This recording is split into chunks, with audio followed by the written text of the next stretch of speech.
Today's video is sponsored by Dashlane, the desktop and mobile app designed to keep you and your passwords safe. So the summertime is officially here, and I thought this would be a good time. I like to do this pretty much every year to really check out what is coming up on the horizon. Like, what new games do we have to look forward to in the next few months? So I want to go through 12 of what I think looks like the most interesting looking new games coming up in summer 2020, and hopefully somewhere within this list I find something to pull me away from the World of Warcraft, because I've been playing way too much.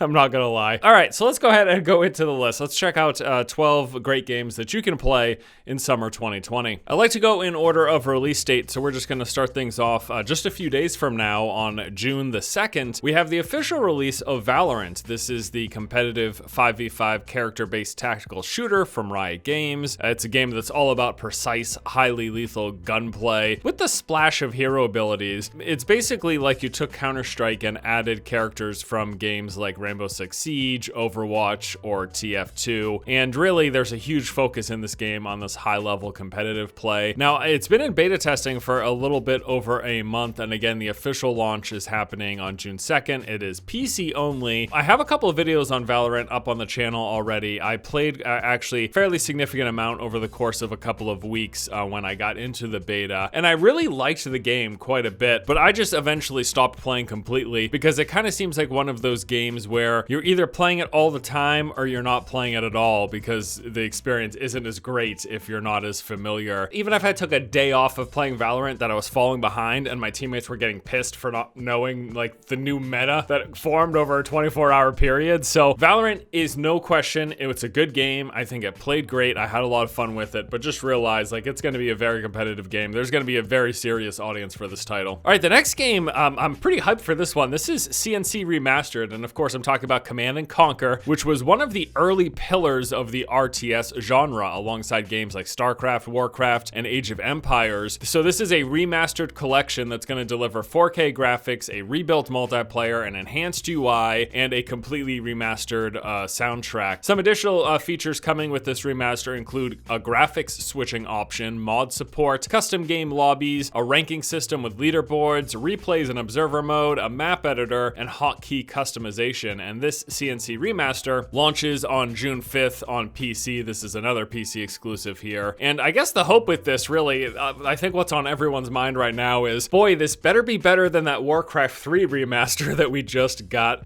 Traditional RTS games near and dear to my heart. I really enjoyed Command & Conquer as a kid, and I also really loved the Pure Ponage. If you guys, anyone ever watched the Pure Ponage series? If you want to be like pro, right? Like when you get up in the morning, like, you know, you gotta check C&C replays like first. Anyway, C&C Remastered coming out on June the 5th. Seems pretty cool if you're into that RTS genre. The next game on the list I actually just learned about recently. This is a title called Disintegration. It is a sci-fi first-person shooter that combines elements of the FPS genre with real-time strategy. So there's a single-player campaign as well as PvP multiplayer with 3 different game modes. And the studio that made this game was actually founded by Marcus Leto, which was the co-creator of Halo and the creative director of Halo Reach, and they're really apparently looking to deliver this brand new sci-fi saga. Like obviously they hope that this becomes as big as the Halo franchise. Who wouldn't want something like that? So in the campaign, you play as this character called Romir Scholl and take on a rising global army set on eliminating humanity. It's got multiplayer that includes numerous maps with 3 distinct team-based 5 vs 5 modes. One of the big features of this game is this thing called the Grav Cycle. It's this heavily armored vehicle that's going to offer a variety of different firepower, maneuverability, and ability options. There'll be some customization there. And there's also the element of this crew. So you can create a custom crew with units that have their own looks, skills, and playstyles. And then in combat, you'll be able to take control of them, directing them to attack targets, to pick up items, and to use special abilities to help you win fights. This game launching on June 16th for the PC, PS4, and Xbox One. Again, this is something that I really just learned about. It seems interesting enough, and hopefully it carves out its own little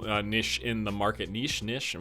words, I'm bad. Next up, this is a game that you undoubtedly have heard of. This is The Last of Us 2, of course, sequel to 2013's critically acclaimed The Last of Us, the action-adventure game, and the sequel will be continuing the story of Ellie and Joel in a zombie-infested post-apocalyptic world. Some main selling points here that they're talking about are an overhauled engine with new combat mechanics, a new analog stealth system, and revamped animation system. They've got environments that are broader and more complex and detailed, and human enemies that are much more threatening and capable using sophisticated communication and environmental awareness to create intense dynamic encounters. The Last of Us 2 will be launching on June 19th. This is a PlayStation exclusive coming to the PS4. We can't talk about The Last of Us 2 without bringing up the leaks. Basically, major plot points of this game have been out there for, I think it's been a few weeks now when the leaks first showed up. There was a huge backlash. People basically didn't like what they saw of the story. Now, I've heard people say that, if you take any story and you break it down to 5 bullet points, most of them are going to seem pretty shitty, you know what I mean? It's really the nuance in the storytelling. The nuance in the flow is really what decides, is that a good or bad story? But that said, I think there's some major grievances that are totally understandable. I don't want to spoil anything, but I guess I could say that I totally understand where a lot of this backlash is coming from, and I'll just leave it at that. But we'll have to see. It's still clearly highly anticipated. There's almost no question that it's going to be a hit and sell well. Next up, let's talk about Desperados 3. This is a prequel to the classic Desperados: Wanted, Dead or Alive. This is a story-driven, hardcore tactical stealth game set in the ruthless Wild West. The game promises freedom of choice with countless different ways to overcome any obstacle, and you can defeat large groups of enemies with careful planning and execution. You'll get to explore frontier towns, mysterious swamps, sprawling modern cities, and many more locations, and choose between non-lethal and deadly attacks, stealth or blazing guns, a variety of difficulty settings, and special replay challenges. And Desperados 3 will be launching on June 16th on the PC, PS4, and Xbox One. Seems like a pretty cool tactical game. I would be interested in giving a look. I don't know that this is exactly my favorite type of genre, but it seems like it could be pretty cool. So those are all of the games for June, and before we get into July games, sit tight for a word from today's sponsor. Dashlane can help you with the following. It acts as a password manager for your hundreds of online accounts, letting you generate complex and strong passwords without the need to remember them, autofills personal info and payment details to speed up using checkout on any website, sends you alerts if any of your accounts are ever compromised, monitors the dark web if your personal information is ever leaked, and it's a VPN with country select offering safe private browsing. If you're interested in trying it for yourself, head to dashlane.com/force and use the code FORCE to get 25% off Dashlane Premium. Let's move into games for July. Starting things off, we've got Skater XL. This skateboarding game is being called an evolution of the genre with unparalleled board control and responsiveness as you skate through legendary real-world spots. So this is a pretty grounded skating game. It's not having like that crazy over-the-top gameplay in like Tony Hawk. It's more like a realistic skateboard sim almost, which isn't a bad thing. Clearly, it's in Steam Early Access right now and has just phenomenal user reviews. People really like this thing. So if you're interested in another skate game, this one comes out on July 7th for the PS4, Xbox One, Switch, and PC. Moving on, we have Ghost of Tsushima, an open-world action-adventure game. You get to play as a samurai warrior protecting his homeland from invading hordes, roaming a vast countryside, discovering ancient landmarks and ruins on the island of Tsushima, which I'm almost certainly saying wrong. Many apologies. It's got a combination of like these deep close quarters combat system where you can engage in these duel style one-on-ones or brawls where you take on multiple opponents. But there's also a big emphasis on this sneaking around, striking from the shadows, this very stealthy gameplay, which I really like. It reminds me of Tenchu, which is a game that I played a ton as a kid. And this one is a PlayStation exclusive and will be launching on the PS4 on July 17th. Moving on, this is another game on this list that completely took me by surprise. I had not heard of it prior to trying to put this thing together. This is called Drake Hollow. So it's a multiplayer survival game with this special twist that you're working to protect these vegetable creatures. Here's a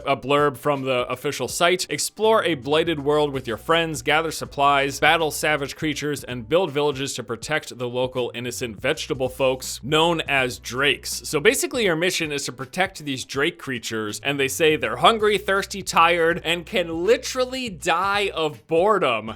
Trust me, I know how you feel.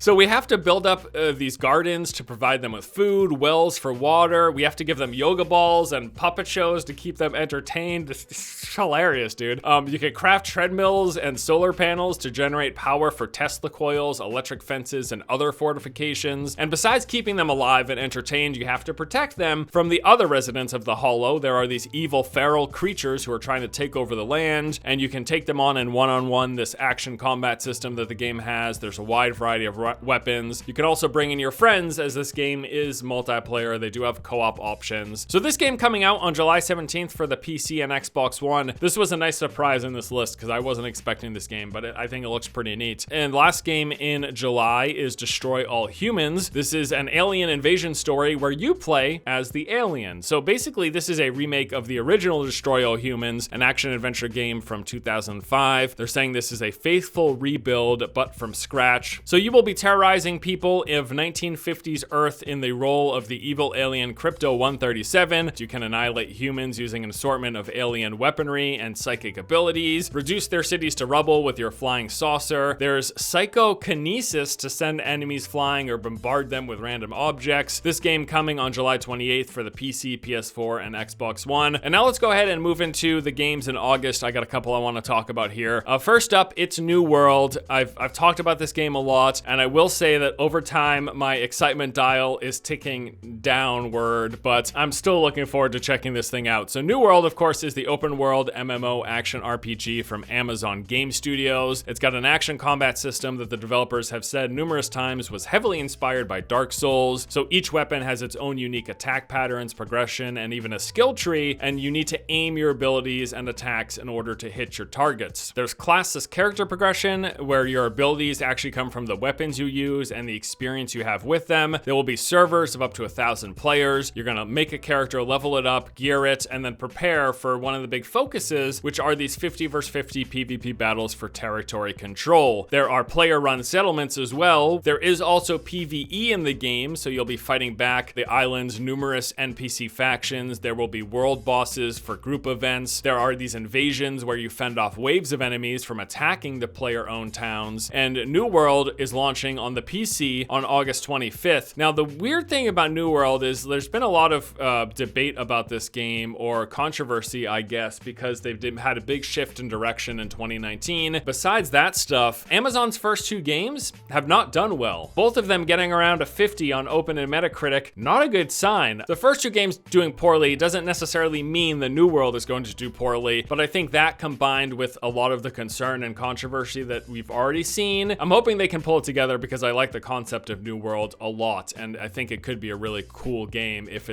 done well. Next up, we have got Windbound, a single-player action-adventure game where you are shipwrecked on an island and must explore, adapt, and navigate the land and perilous seas. So you start off with nothing, and then it's like an action-adventure game. You'll be crafting tools and weapons to hunt and defend yourself, exploring islands and these scattered ruins, unraveling the mystery behind the game's story as you try to find your way home. Now, in the early trailer, and I think there's only one trailer right now for this game, they show a variety of different creatures. They show the player running around and exploring, hunting, gathering, making fire, crafting a boat to travel between islands. You see some fights with large creatures with this action combat that has, you know, basic attacks and dodging and different types of weapons. So it seems pretty interesting. It is a single player only game though. But anyways, yeah, Windbound coming out August 28th on PC, PS4, Xbox One, and Switch. And then the final 12th game on today's list is Serious Sam 4. This is a high-powered prequel of the classic FPS series loaded with an explosive arsenal, intergalactic carnage, and perfectly timed one-liners. I can't believe I even read that. Why did I put that on this script? All right, so Serious Sam 4 is just like an over-the-top kind of arcadey FPS game. With the Serious Sam 4, they're looking to scale up the game and the chaos to these unprecedented levels with an unimaginable number of enemies that requires players to circle strafe and backpedal blast their way out of impossible situations. I thought I saw a quote for this thing saying there was like 100,000 enemies that you would have to fight on screen at once. It's just something absolutely crazy. They're gonna have the iconic cast of alien invaders as well as some new reinforcements, a slew of devastating weapons with the double-barreled shotgun, chainsaw launcher, the iconic cannon, and then there will be weapon unlocks and upgrades, and you can play through the campaign alone or with friends in this 4-player online co-op mode. There's also modified difficulties for an extra challenge, and Serious Sam 4 CONOUER coming out at some point in August, no set day yet, and that will be available on the PC and the Xbox One. So those are the 12 games that I think are the most interesting and that I'm keeping the closest eye on myself coming out this summer. A couple honorable mentions. Destiny 2 is having Season 11, which I think sounds pretty cool. I'm always looking for an excuse to hop back into that game. There's that SpongeBob game, which a lot of people are excited for. I think it looks fine, but I don't know that I'll necessarily play it. And then finally, there's Paper Mario, the Origami King. I just can't talk about Nintendo games because every time I've ever shown Nintendo footage in my videos, Nintendo has taken the rights to the video. They've copyright claimed it every single time. I know apparently they have stopped doing that, is what I've been told. I'm just not gonna take the risk. I don't want to take the risk, okay? So you probably won't hear me talk about a lot of Nintendo games, unfortunately. But yeah, Paper Mario. There's a new Paper Mario. People are pretty hyped about that. But that's gonna do it for my list of 12 games coming out in summer 2020 that you should check out. Thank you guys for watching. Hope you enjoyed this video. And I'll see you in the next one. Take it easy.